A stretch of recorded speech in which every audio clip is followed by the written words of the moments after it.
Assim também a fé, por si só, se não tiver obras, é morta.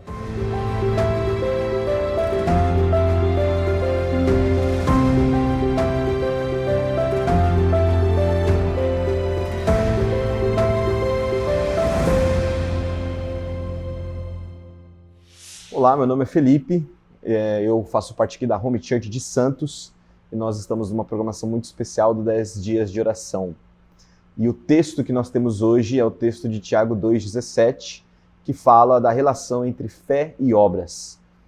Se você já leu ou se conhece um pouco da Bíblia, você já sabe que no livro de Tiago esse tema ele é debatido.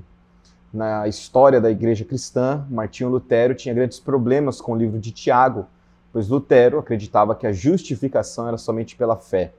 E quando ele se depara com o texto de Tiago, que fala que a fé necessita de obras, ele até mesmo chegou a considerar esta epístola como uma epístola de palha.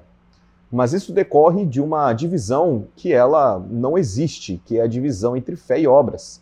Como se fé fosse uma coisa e obras fossem uma outra coisa completamente diferente e desassociada.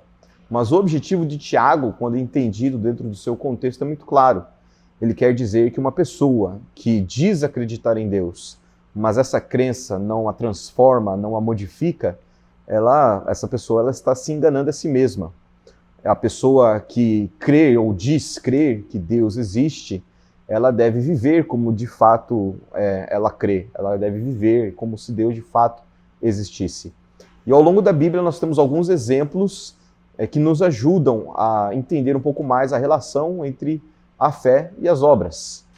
O primeiro exemplo, é um exemplo negativo, é o exemplo de Jonas. Se você vai ao livro de Jonas, no capítulo 1, você percebe que Jonas ele dizia acreditar em Deus, ele dizia ser profeta de Deus, quando no meio da tempestade causada por Deus, porque ele havia fugido de sua missão, os marinheiros do barco perguntam a identidade de Jonas, ele fala que ele serve ao Deus, ou ele teme ao Deus que fez o céu, o mar e a terra.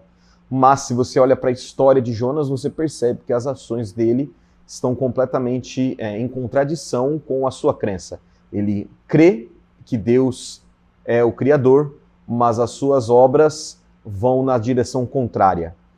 Então, Jonas é um exemplo clássico da fé de uma pessoa que é incapaz de se manifestar nas suas atitudes.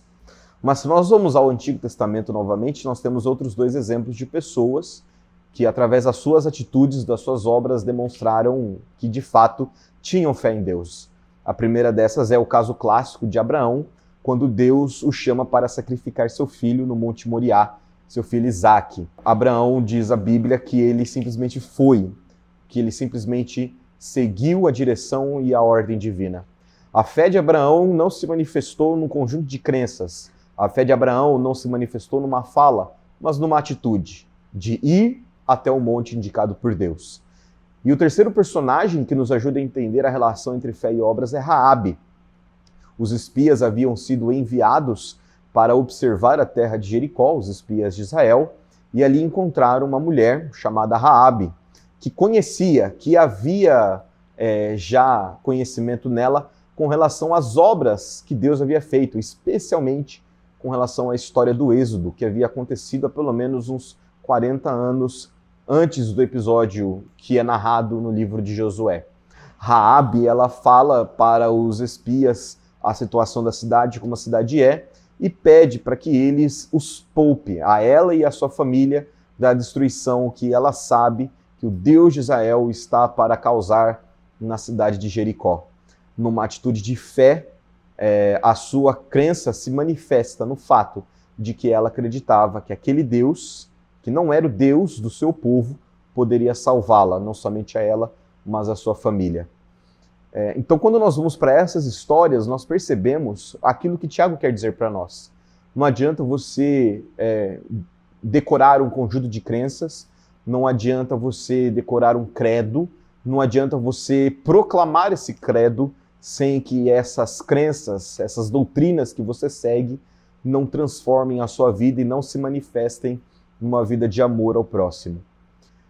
Quando nós vamos ao livro de Tiago, nós percebemos que além de meras palavras, as nossas crenças precisam se transformar em ações que demonstrem o amor de Deus, para que, como Jesus disse, nós possamos, através das nossas obras, mostrar o Deus que habita nos céus, o Deus que nos salvou, e outras pessoas possam glorificá-lo.